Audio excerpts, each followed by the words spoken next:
The tale begins along the fetid waters of the Thames in a year buried deep beneath dust and denial, when the river no longer whispered but groaned. This great stink, they called it, a name that veiled the truth. It was not the sewage alone that sickened the city, but something far older, something that had been bound long ago beneath the foundations of Parliament. Not by accident had ancient laws been written in arcane phrasings, with curious spacings and obscure phrasing. They were not simply legal statutes, but binding charms, penned in blood under candlelight by those who knew what they faced.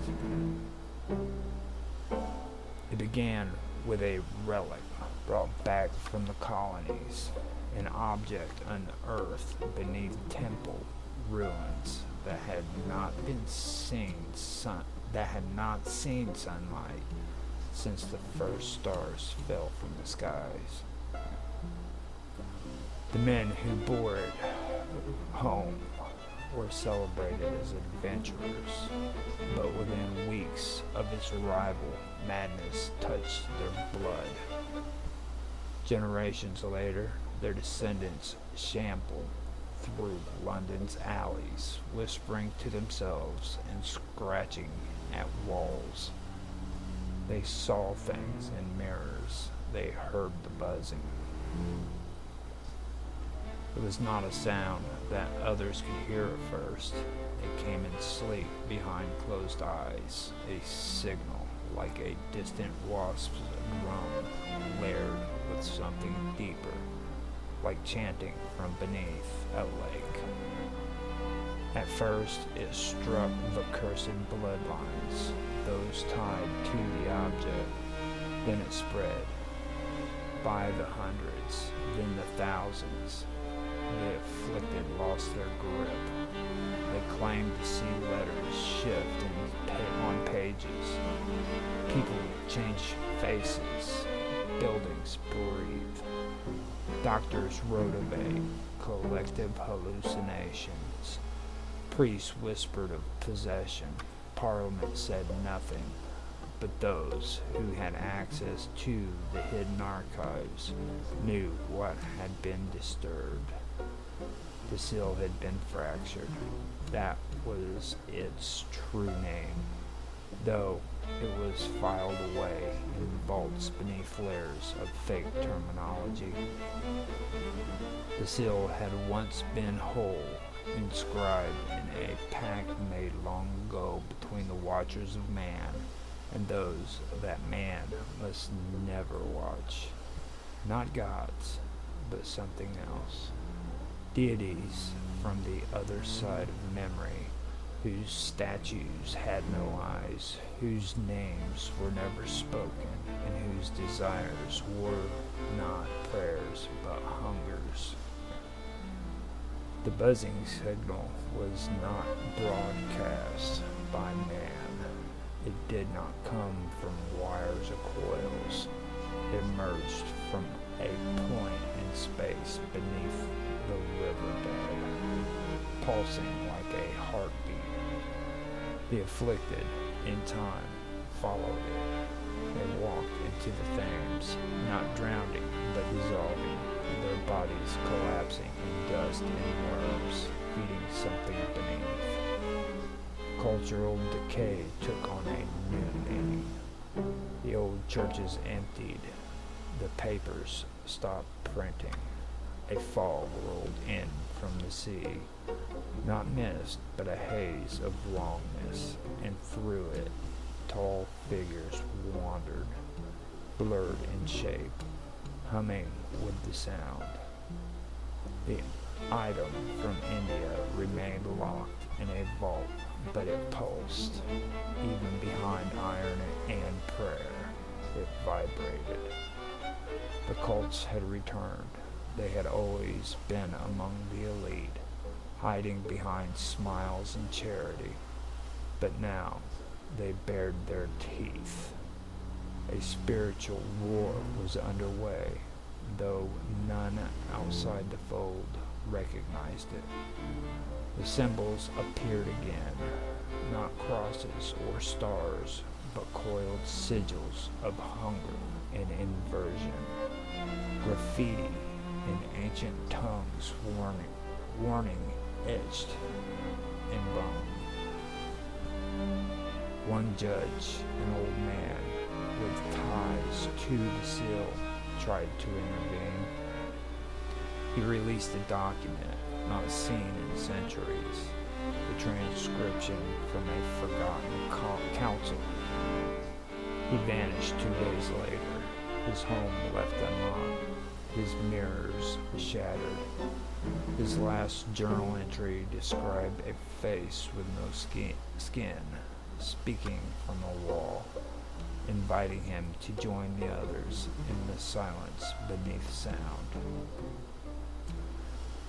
The void, once a philosophical concept, took space in minds like a black geography.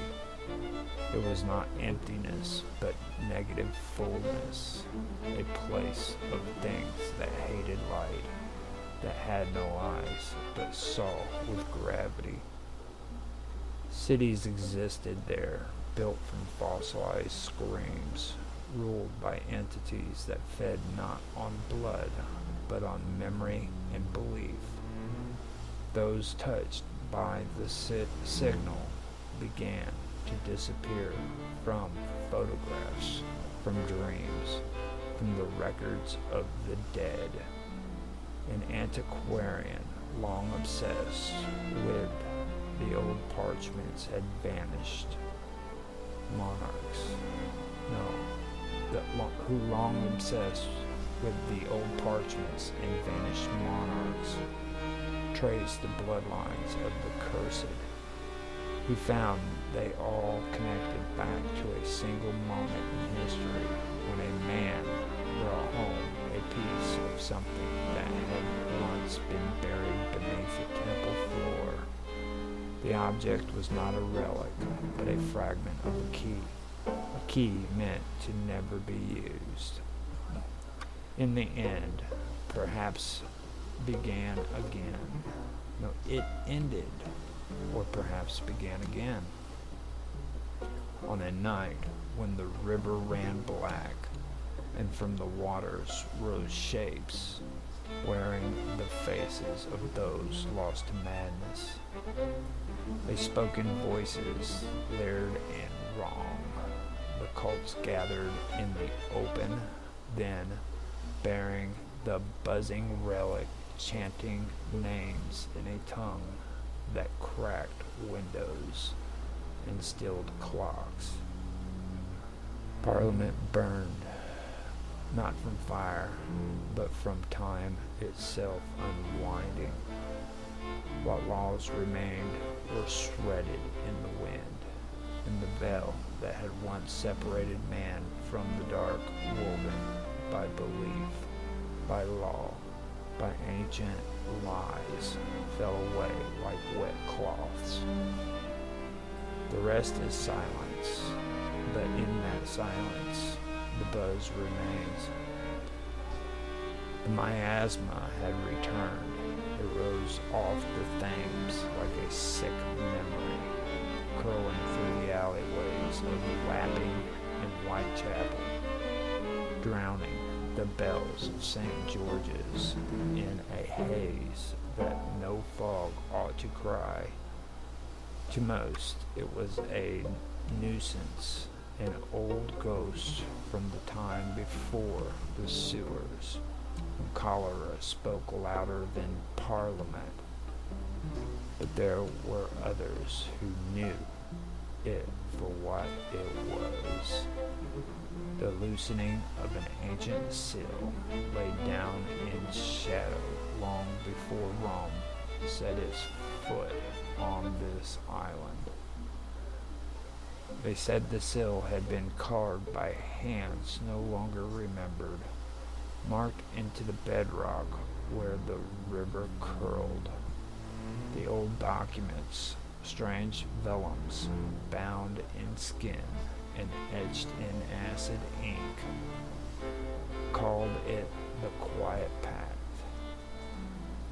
It held back the crawling ones, nameless deities whose whispered memories still rode the wind of the eastern deserts and the depths of the Indian jungle. It was said that one of these deities had been named in jest once, and a past now swallowed by the sands. The man who spoke that name had lived long enough to claw out his own ears. In the winter of that year, the buzzing began. It was faint at first, a vibration just at the edge of perception. Those who heard it dismissed it as nerves or poor health, but it did not leave. It grew louder with the weeks. Priests in Braxton spoke of a new plague. Barristers in Temple began to stammer in court, bleeding from their ears. Children in Lambeth drew spirals on the floorboards and spoke backwards in their sleep. Dr. Augustus Thorne, a forgotten scholar of morbid languages, returned from a self-imposed exile in Bengal. He had spent 12 years cataloging a series of occult scrolls, rumored to have been taken from beneath a ruined monastery. Scrolls that contained not words, but instructions on how to bind thought itself. He returned gaunt, half-blind, and carrying a small, lacquered box.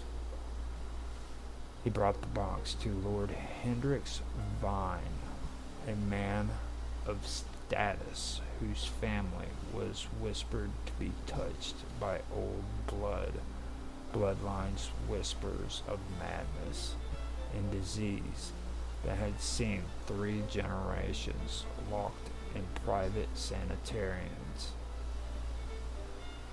Vine had dreams since childhood of a darkness beneath the city.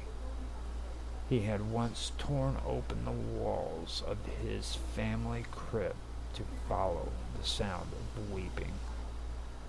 They found him kneeling over bones that had not decayed, whispering in tongues older than Latin. The box contained a coin. Not a coin of empire or treasury, but of something else. Something on one side etched with the seal on the other side. A labyrinth of intersecting lines and a voided circle at its center. The moment Vine touched it, he began to scream. Not in pain, but recognition. Thorne tried to wrench it from him, but Vine would not let go. His eyes turned black, not with ink or blood, but with depth.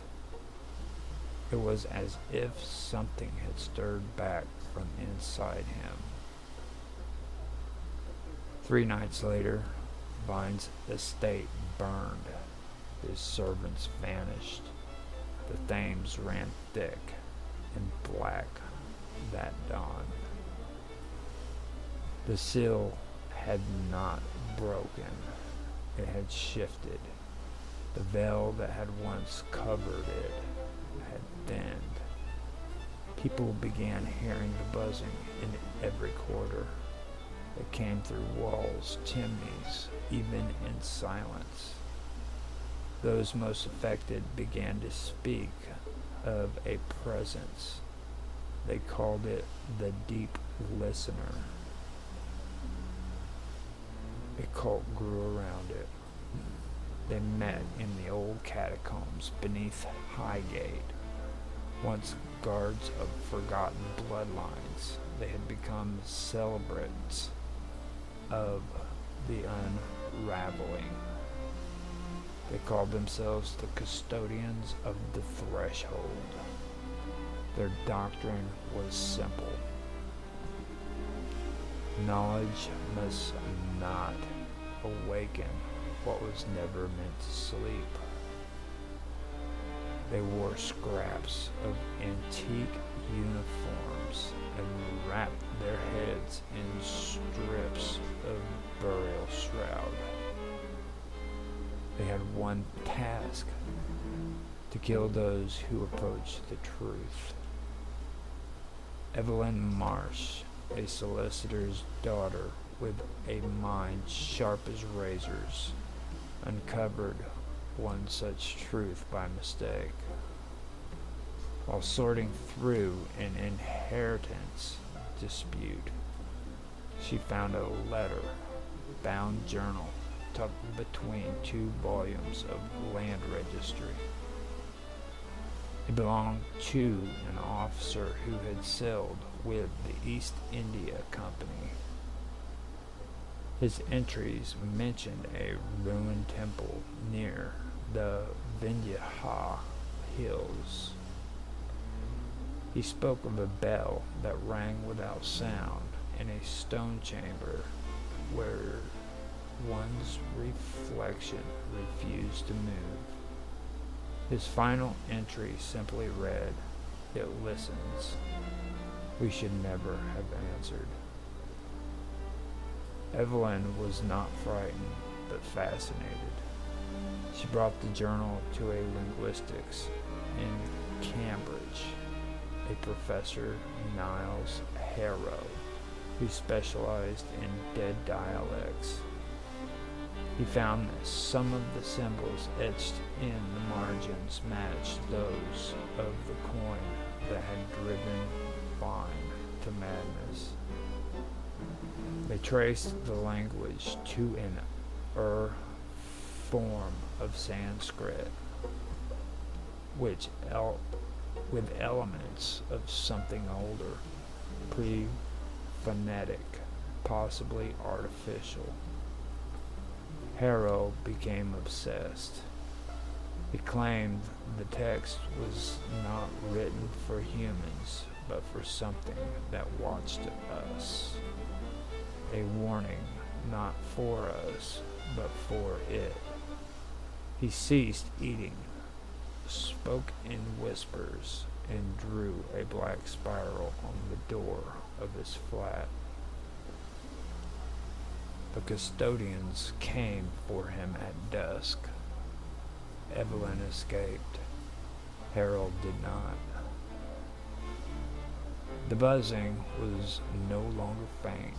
It had become music, low rhythmic pulses that drove the weak-minded into fits. Murders increased. Fires lit up old neighborhoods. Hospitals overflowed with patients who clawed at their ears. The government denied everything, but in Parliament, the Prime Minister was heard mumbling a phrase in a voice not his own. Something about the watchers beyond the veil. The miasma from the Thames grew darker, heavier. Scientists were baffled. No pollution explained it, yet those who inhaled it for too long fell into trance-like states, whispering of a gate that should never be opened. Children born in those months bore strange marks, not deformities, but glyphs, perfectly formed, symmetrical, and glowing faintly under candlelight. Evelyn, now hunted, went underground with the help of an old archivist named Jonah Rook. She pieced together a map. not of the city, but of where the city had failed to be built.